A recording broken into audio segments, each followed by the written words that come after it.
It's round 3 of the champs. Now, race favourite Wayne Rainey had won the first 2 events and opened up a good points lead at the top of the table. Our commentators are Daryl Eastlake and ex-world champ Barry Sheen. Let's join them for the race build-up. 1990 500cc season kicked off at Suzuka, and what a race it was. Because he's going to go all out, and if he can get away with it on cold tyres, then he's going to be a lucky man.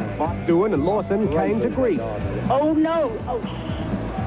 That's Mick Doohan, you can see coming down there. I tell you what happened there. It looked to me as if Mick touched the back of Lawson. Wayne Rainey took the checkered flag. Rainey takes the checkered flag. Round 2 was the US Grand Prix at Laguna Seca, a race marred by tragedy for Kevin McGee. The track was treacherous, and others were lucky not to join McGee in hospital.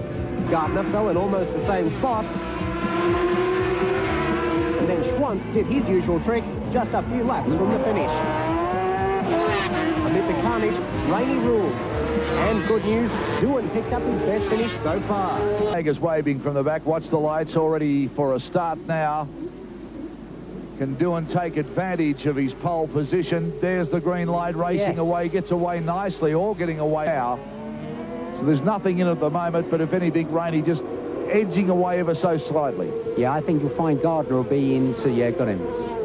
Nipped up the inside of Christian there, and also Schwantz coming up the inside of Saron. So Schwantz moving ahead of Mick Doohan there on that move. Tucks in behind Saron now. Gardner is second. There's Schwantz on the inside. There's Doohan on bike number 9. But an out... Well, because what he's got to realise is that you have to finish the Grand Prix to get the points, and he's getting more and more experience as the races go. Oh, now that's a big slide there from Rainey. You don't usually see that from Rainey so early on in the race. So maybe, you see, the thing that's amazed everybody is that Rainey has got away really very luckily with disappearing off at the start on cold tyres, which you could do on the Dunlop, but with the Michelin you can't. And you see their Gardners pulling in Rainey quite quickly now. So Wayne Gardner chasing Wayne Rainey, the Californian that's gone so to get out. Since the first time he rode in World Championship races, you see if we get a close-up of Rainey, normally he looks very, very smooth, but he doesn't, he's not looking very smooth, and also Gardner's catching him hand over fist. Kevin Schwantz is in 3rd place now. Then Christian Saron, then Mick Doohan. Resting at all on the Hondas because they didn't have a sponsor. So hopefully Achilles learns his lesson and won't throw it in the straw bales this week. Oh, that's one of the Kajivas. That's Barros, Alexander Barros. He qualified quickest of the Kajivas. He was first to qualify and first to throw it down the road. So. Then Saron, then Doohan, then Killy.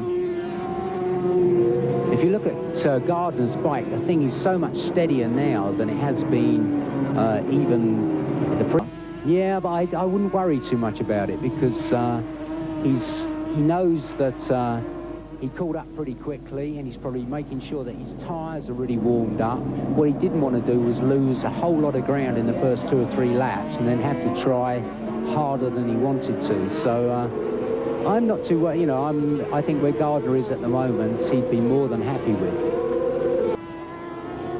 Yeah, they pulled out a hell of a lot of ground on Doohan and company. But the thing is, you see, it's a pretty long race, 30 laps around Jerez. The riders don't get any kind of, you see Schwantz's thing wriggling. The riders don't get much of a rest round there. So, if you tear off and go absolutely flat out from the word go, it's not an easy thing to do. Kevin Schwantz still carrying those injuries you talked about that he got on that crash. There's Barros coming back to the pitch now, but you're talking about those injuries that he's carrying, very uncomfortable on a track so demanding. And this man too, Cito Pons carrying an injury. Yeah, Pons fell off last week and hurt his... Still out in front, Wayne Gardner closing slightly now, making a little charge and bridging that gap. Then there's Kevin Schwantz on the Suzuki.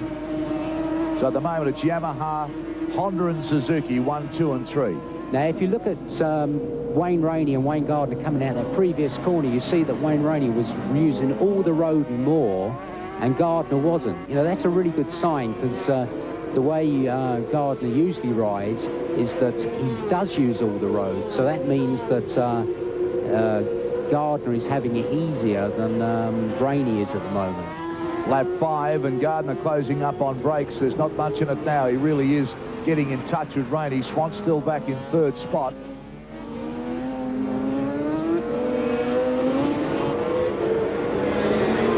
Give it probably 3 or 4 more laps, let him settle down. Obviously going to get, oh, you see the back end of the Suzuki sliding. Really, Kevin Schwantz does ride the bike hard. There's no two ways about that. Wayne Gardner crashing twice in practice also. Yeah, it's as Gardner was saying, you know, the power of these things is getting ridiculous now in that, you know, it's becoming a compromise to get the chassis to cope with the power. Fastest lap, Mick doing one. That's the Italian guy on the patent. Scatola.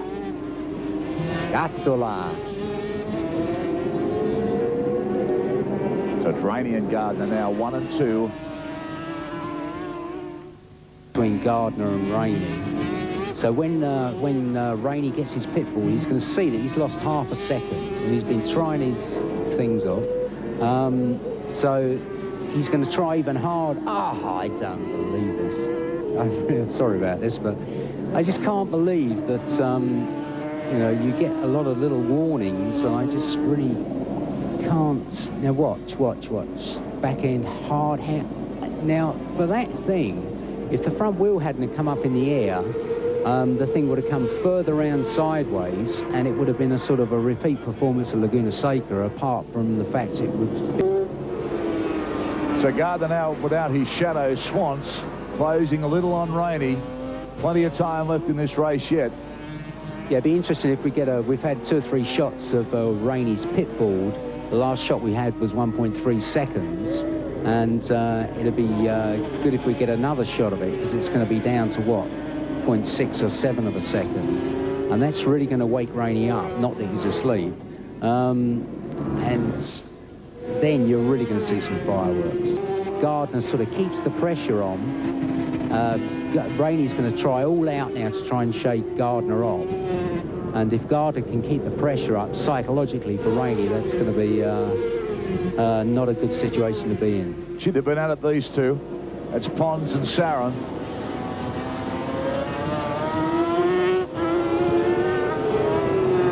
Riga dropping off there, but Christian Sarin chasing Cito Pons now. And that battle's been raging since the It's a nice lot of sort of dirt to go into, or not exactly nice, but, you know, if you're going to go into anything, dirt's better than barriers. Pons running in 6th spot at the moment. Sarin in 7th. Sarin closing up on Pons, who is riding with a damaged shoulder, so he's doing it pretty tough at the moment. Yeah, Sarin's doing it tough on bad tyres. Yeah, I opened my mouth too soon, didn't I? The last Grand Prix I said that Pons had done 5,000 kilometres without throwing it down the road, and then he comes to Spain and promptly throws it down the road. But it's just so it's not a bad thing, you know, if you've done that amount of mileage without falling down. It's got to be good for you confidence-wise. He's Gardner in front. While we're on Cito Pons and Christian Sarin, we've missed Gardner taking the lead. Hopefully we'll get a replay on that. But Wayne Gardner now out in front of Wayne Rainey. He's hounded him the entire race and now gets through. Right, now you watch the back end of where I've said, oh yeah, great, nice line through there. So Rainey's been expecting Gardner around the outside, and he's nipped up through the inside, so that's a good, smooth move.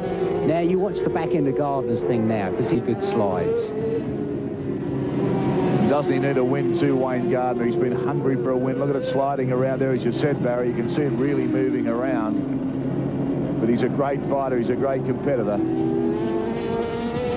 Yeah, you should see some spectacular slides now in the next sort of 4 or 5 laps. Sounds like Gardner's pretty popular in Spain, because I can hear the crowd shouting and hollering. Rainey closing up again. This will be a dogfight right till the finish now. The Yamaha in 2nd. Kevin Schwantz still way back in 3rd. Mick Doohan in 4th spot. So a great result for the Australians tonight. The Honda team 1st and 4th. If that's how they finish, you can see Gardner still on that ragged edge as he comes around. The bike's still moving around, but he's in full control at the moment. The old heart's in your mouth on the last lap, and you think, oh dear, I hope nothing happens now. Very emotional win for Wayne Gardner tonight too. He's been waiting for this moment for a long time, well, since Phillip Island, really. I can't believe Phillip Island. You just don't realise how long ago it is, do you? The crowd really getting behind him too. Very popular over in Spain because they've been cheering him since he took the lead from Wayne Rainey. You hear the fireworks in the background there. Final lap now, final few corners for Wayne Gardner. Heading for another Grand Prix win. What a fantastic career he's had. Dropped the bike. He's a definite goer, is our Gardner. Okay, so not far to go now for Wayne Gardner. Yay. Already acknowledging the crowd. He's a Mr. Cool as far as that. He just has a little wave to the crowd as he winds down this race. That's it. It's ready now to take the checkered flag. It's Wayne Gardner from Australia on the Honda, winning the Spanish 500cc Grand Prix from Wayne Rainey from California. He'll take second, the American. But a great night for Australia now as we win another Grand Prix with Wayne Gardner. Back up there where he's been for so long on top. Mick Doohan still back in fourth. We're waiting for him to come round. Look at Gardner. Here's Swans now for third. You can see resting perhaps that wrist too as he throws it down. Mick Doohan will come in. Took it easy at the beginning, didn't rush it too much, pushed Rainey, and when he got past, put the pressure on, and then Rainey just cleverly, sensibly settled for second place when he knew that Gardner, you know, had the measure of him. Cito Pons on a mono wheel.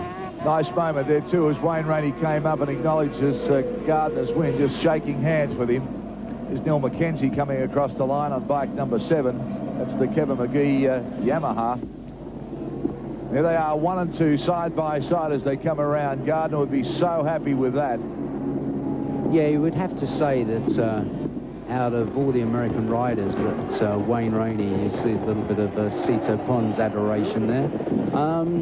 Yeah, Wayne Rainey is certainly a nice guy. Right, so that's Gardner, Rainey, Schwantz, Mick Doohan, Frankie Killy, Cito Pons, Christian Saron and Neil McKenzie.